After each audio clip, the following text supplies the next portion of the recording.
дуруд ва ба барномаи мо хуш омадед. ахбори имрӯз душанбе 29 августро аз студияи радиои озодӣ аз Прага ман Шаҳлои Гулхоҷа тақдим мекунам. имрӯз дар барнома селу обхезӣ дар деҳаи Капалии ноҳияи шарқии Тоҷикобод ҳудуди 10 хонаро тахриб намуда ба молу амволи сокинон зиён расондааст. бемории Ислом Каримов солҳо дар бораи вориси эҳтимолии тахти ҳукуматдории Узбекистонро матраҳ мекунад. ба назари ман дар Узбекистон набояд мо интизор бошем ки тағйирот кул мешавад. волидайни мактаббачаҳои тоҷик аз кайфияти формаи мактабии маҳаллӣ қаноатманд ҳастанд, вале мегӯянд ки нархи он ҳанӯз ҳам ба киссаашон муносиб нест. Иҷа ва хушрӯ, духташ, чизаш хушрӯ барамуқа, качествашам хушрӯ.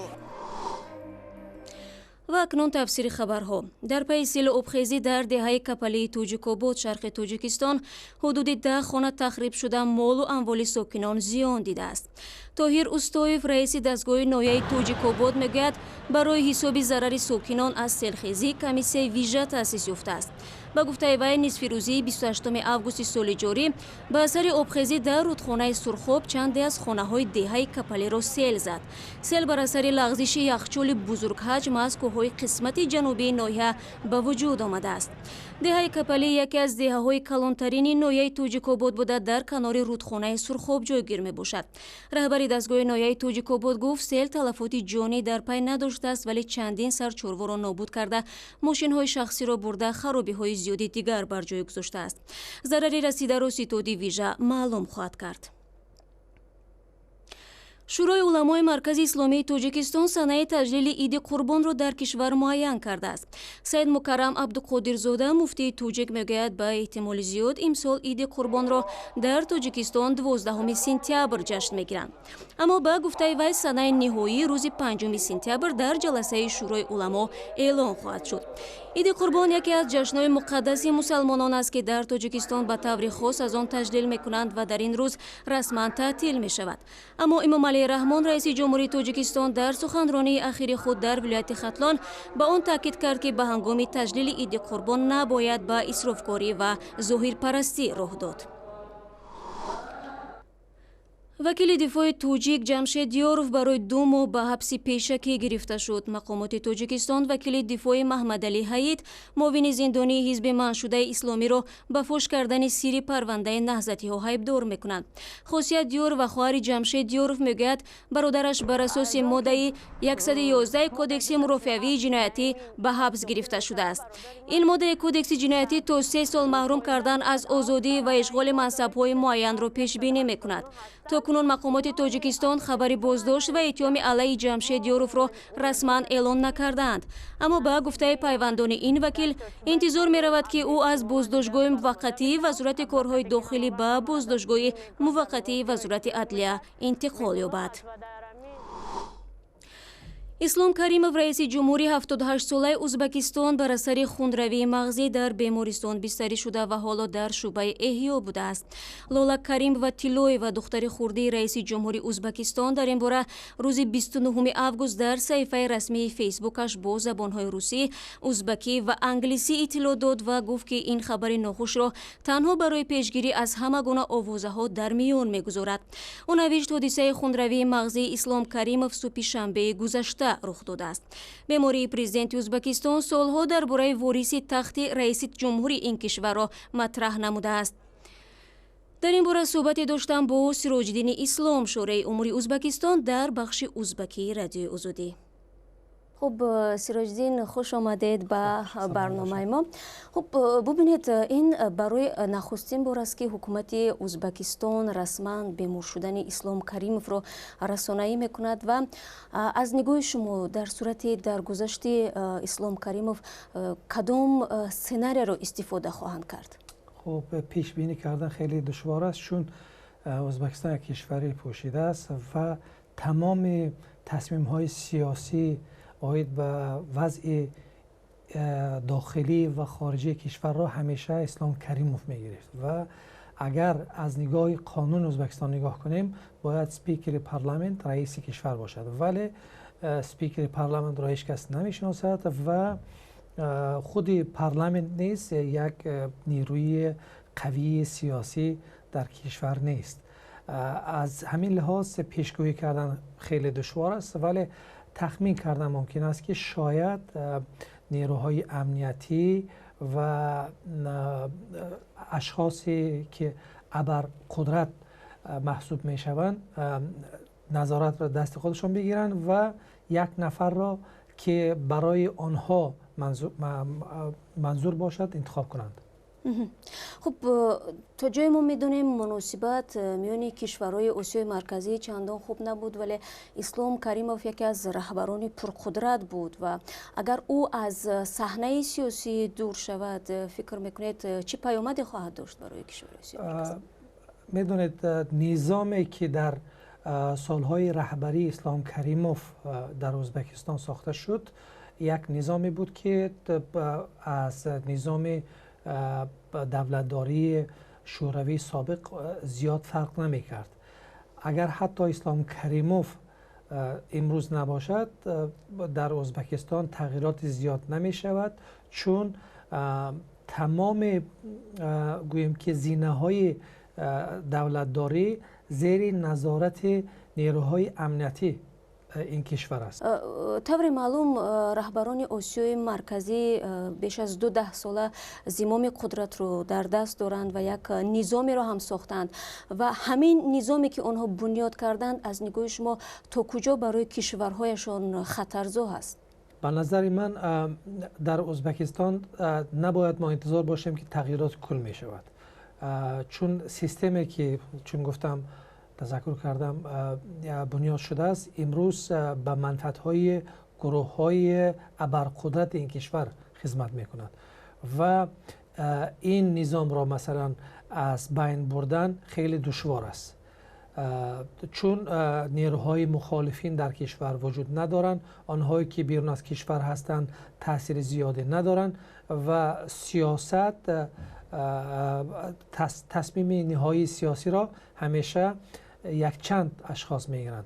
ولی پس از رفتن اسلام کریموف فکر نکنم که مثلا یک کسی دیگر بیاید و تغییرات کل بسازد. تشکر زیاد. مهمان ما بودند سراج الدین اسلام، شارع از بخش ازبکی رادیو آزادی. خوش آمدید. تشکر. مصاحبه با سراج الدین اسلام و تفصیلات بیشتری درباره وضع سیاسی پرزیدنت ازبکستان را در سایت آزادی پیدا کنید. در قرغیزستان به خاطر هلاکت شهروندان این کشور در مسکو و بیشکک ماتم ملی اعلان شده است. طبق فرمان پرزیدنت المازبек اتنبویف 29 август در حدود قرغیزستان و بناهای دیپلماتی و کنسولگری های این کشور در خارج پرچم دولتی پایین آورده می شود و همچنین پخش برنامه های تفریحی قطع می گردد. بر پایه خبری خدمات مطبوعاتی پرزیدنت آن کشور 27 август سال جاری تقریبا در یک زمان دو فوجیه رخ داد. 14 شهروند قرغیزستان در یک سوختار در مسکو ففتیدند و 9 مسافری دیگر در راه ماشینگرد بیشکک اوش در یک صدمه جان دادند. المازبек اتنبویف این حادثه ها را زیان بزرگ برای تمام مردم قرغیزستان عنوان کرده یک جای با مقامات روسیه تحقیق منصفانه سبب های سوختار در انبار تیپوگرافی در مسکو را وعده داده است. با نزدیکشوی سال نو تحصیل در تاجیکستان بازار لباس مکتبی گرم شده است. با دستور وزارت معارف چند سال این جانب مکتبچه‌ها باید فرمای یگانه 3 ساله وطنی را داشته باشند. خبرنگاران آزادی اطلاع می‌دهند که ظاهراً صفت لباس بهبود یافته است ولی نرخ آن هنوز هم برای بسیاری ها بلند است. دو کرتا برای عوض کردن کاستوم رو یک تمگه در دوام سال با وقتی نقص مثل تمام کرده اگر خوب شود بود دوام استفاده میبره. جزودان، دفتر، پشتومن و دیگر لباس مکتبی خریدم. حالا کورتا، تکپوش و جوراب میخرم. تا کنون نزدیک 2000 سامانی خرج شد. دفتر و قلم، جزودان و البته لباس مکتبی قبل از آغاز سال تحصیل از محصولات پرخریدار بازارهای کشور هستند. خراجات ساکنان گوناگون است. برخی چند جفت لباس و تک پوش میخرند، اما بسیاری ها کوشش میکنند پولشان را صرف کنند، چون که نرخ جهازی از همه عادی مکتبی تا $80 خراجات دارد، در حالی که معاش میانه ساکنان از $150 بالا نیست. خیلی حاضر شرایط هم میدونیم کریزیس اقتصادی شرایط کم شرایط نمیرسد شرایط مردم برای همین لباس ها را فروش کم کم سست‌تر نظر به سال گذشته. تاجران بازار از بحران اقتصادی شکوه دارند. هرچند فروش دفتر و قلم کم نشده است، اما در خرید لباس مکتبی مشتریان سرفکار شدند و احیانا لباس های شرکت های خارجی را که گرانتر هستند میخرند. اما خرید لباس مکتبی همانا ناگزیر است و ساکنان برای ارزانتر دریافت کردن لباس نه به بازار بلکه راست به کارگاه استحصال کنندگان سرای لباس مکتبی می روند. در تاجیکستان بازار لباس مکتبی اخیراً زیر نظارت شدید گرفته شد. بنابر قرار حکومت از این به بعد همه لباس مکتبی که از خارج وارد می شود باید از سنجش جدی صفت بگذرد. مقامات می گویند به این طریق آنها نه تنها سلامتی ساکنان بلکه منفعت استحصال کنندگان وطنی را حمایت می کنند. اینجا وقت شروع دوختش چیزش شروع برای موقع کچستواشم شروع هر سالمون دینا 2 سال شروع سایده اینجا خرید کردم. زیاده لباس مکتبی را برای کودکانش به واسطه در مغازه نزدیک کارگاه دوزندگی خریداری می کند.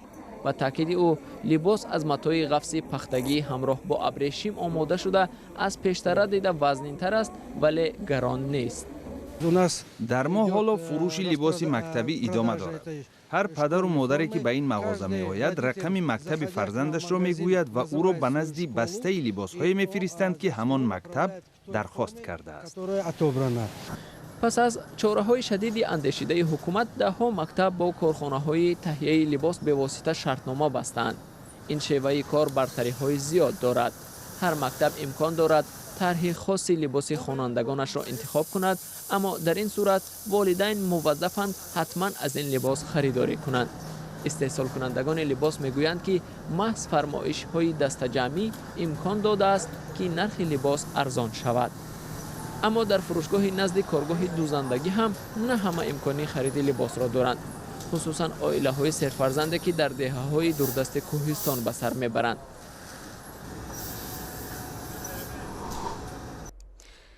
دلشод Назаров баъди анҷоми бозиҳои тобистонаи олимпӣ дар Рио де Жанейро аввал ба Франкфурти Олмон ва аз он ҷо ба Москав расида, сипас ба Душанбе омад. Вай дар лаҳзаҳои аввали расидан ба пойтахт гуфт ба ваъдаи додаш вафо кард ва аз ин хушҳол аст. Ба пешвози ӯ ба фурудгоҳи байналмилалии Душанбе садҳо нафар аз ҷумла Рустами Эмомалӣ, раҳбари Оҷонсии назорати давлатии молиявӣ ба мубориза бо коррупсия ва писари раиси ҷумҳурии Тоҷикистон омада буданд. Дар канори Дилшод инчунин Абдуҷаббор Раҳмонзода, мушовири раиси ҷумҳур ва Аҳтам Абдуллозода, раиси кумитаи ҷавонону варзиш ва сайёҳӣ низ ҳузур доштанд. Мулоқоти Дилшод Назаров бо раиси ҷумҳурии Тоҷикистон Эмомалии Раҳмон дар қасри Миллат ҷараён гирифт. Бино ба иттилои дафтари матбуоти раёсати ҷумҳурӣ, оқои Раҳмон ба Дилшод Назаров барои хизматҳои бузургаш дар муаррифии бештари давлату миллати тоҷик ва баланд бардоштани шарафи варзишии мамлакат дар арсаи байналмилалӣ изҳори сипос кардааст.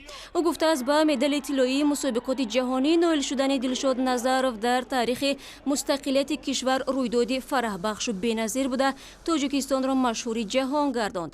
Дилшод Назаров рӯзи 20 август дар бозиҳои тобистонаи олимпӣ бо партоби гурз ба масофаи 78 метру 68 сантиметр мақоми аввалро ба даст овард ва дар тӯли 24 соли охир нахустин медали тиллоро ба Тоҷикистон ҳадия намуд.